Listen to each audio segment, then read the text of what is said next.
Bismillahirrahmanirrahim. Assalamualaikum warahmatullahi wabarakatuh. Selamat pagi anak-anak semua.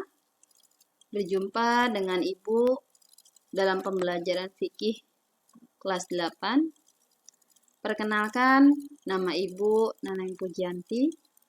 Ibu mengajar fikih di kelas 81 dan 82. Materi pembelajaran fikih bab 1 berbicara tentang sujud sahwi, sujud syukur, dan sujud tilawah.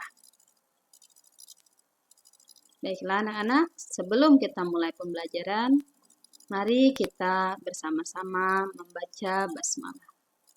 Bismillahirrahmanirrahim.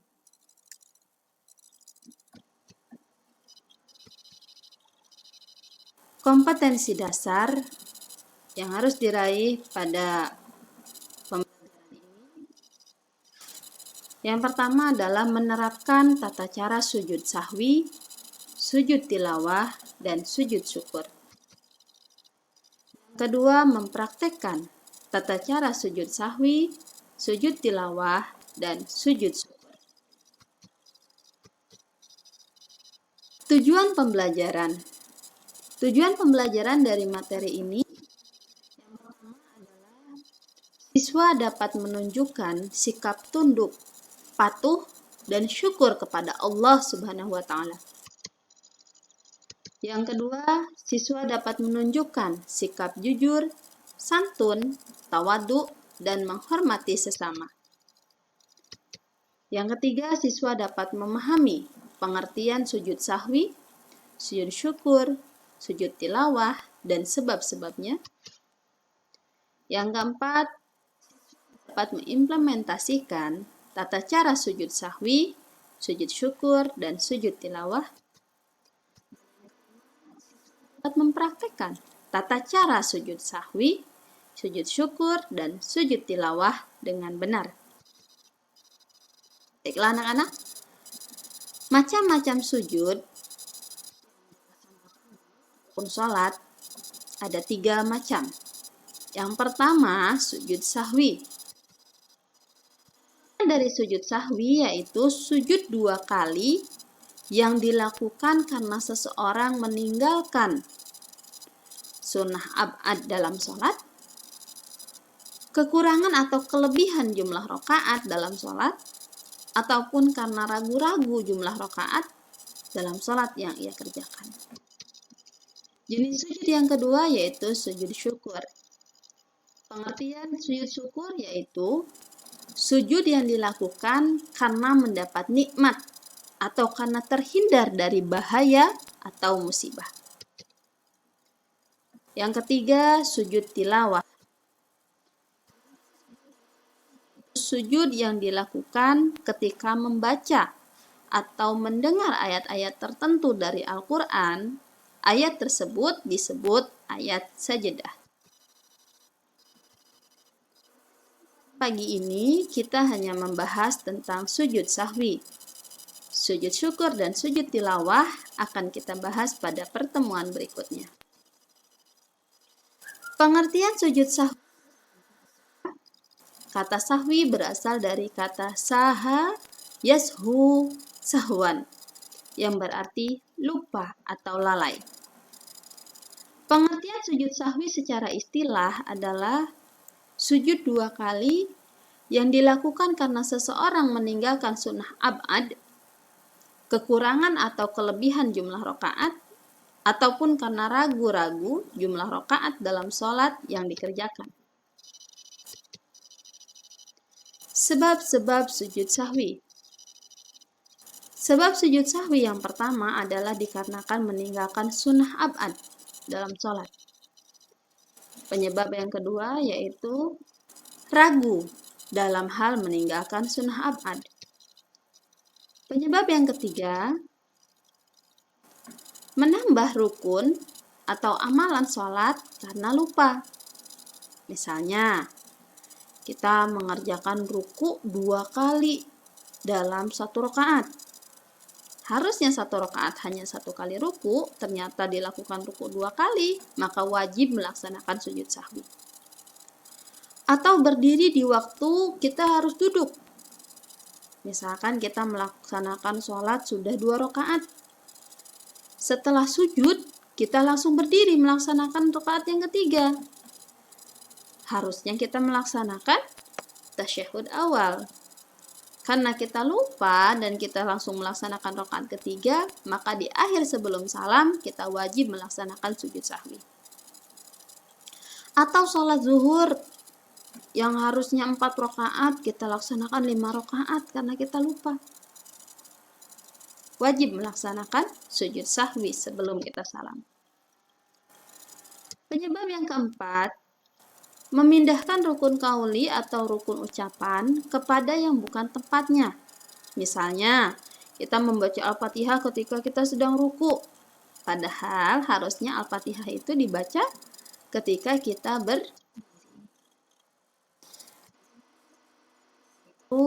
ragu jumlah rakaat. Misalkan kita sholat zuhur 4 rakaat, di rakaat yang terakhir kita ragu, sudah 4 atau masih 3 rakaat. Maka yang ditetapkan adalah yang lebih sedikit. Kita yakinkan bahwa itu rakaat yang ketiga. Lalu tambah 1 rakaat lagi, dan sebelum salam kita wajib melaksanakan sujud sahwi. Baiklah, untuk memahami tentang sunnah ab'ad dalam sholat yang menyebabkan kita wajib melaksanakan sujud sahwi jika tidak melaksanakan sunnah ini, menurut Syekh Salim bin Sumair al-Hadrami dalam kitab Safinatun Najah, sunnah ab'ad yang awal untuk tasyahud awal. Selawat pada tasyahud awal. Ketika kita tidak melaksanakan tasyahudnya, kita tidak duduk, kita tidak membaca sholawat pada tasyahud awal, maka kita wajib melaksanakan sujud sahwi. Sholawat pada tasyahud akhir, termasuk pada yaitu kunut. Dalam mazhab Imam Syafi'i, bagi umatnya yang tidak melaksanakan kunut di waktu melaksanakan sholat subuh, maka disunahkan melaksanakan sujud sahwi sebelum dia salam.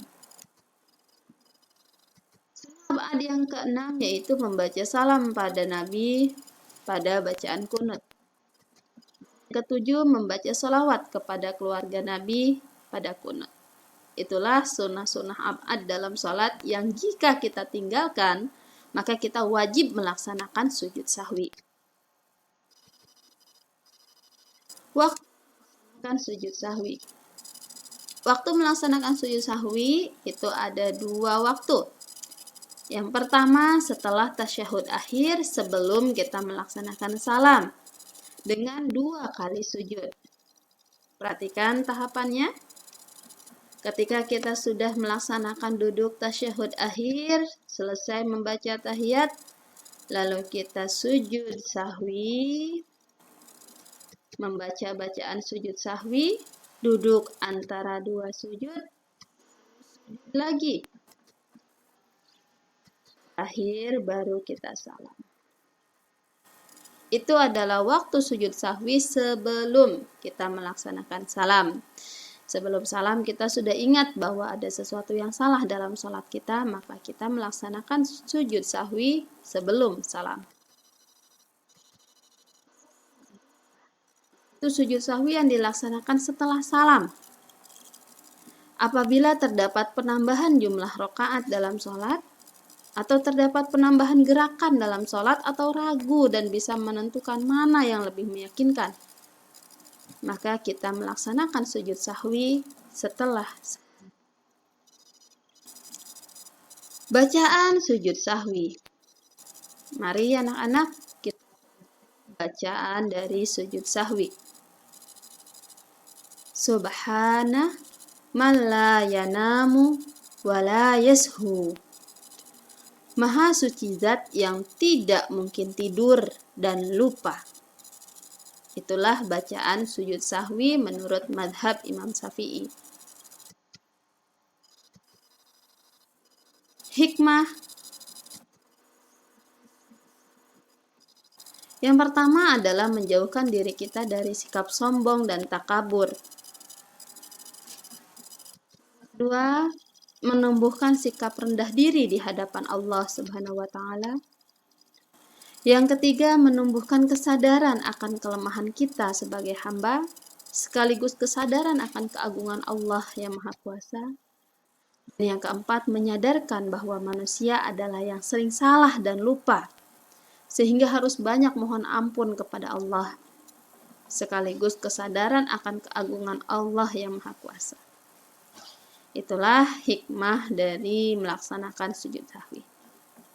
Baiklah anak-anak, mulai sekarang setelah kalian tahu tentang materi ini, marilah ketika kalian merasa ragu, ketika kalian merasa sesuatu ada yang tertinggal dalam sholat kalian, maka laksanakanlah sujud sahwi pada waktu sebelum salam ataupun sesudah salam.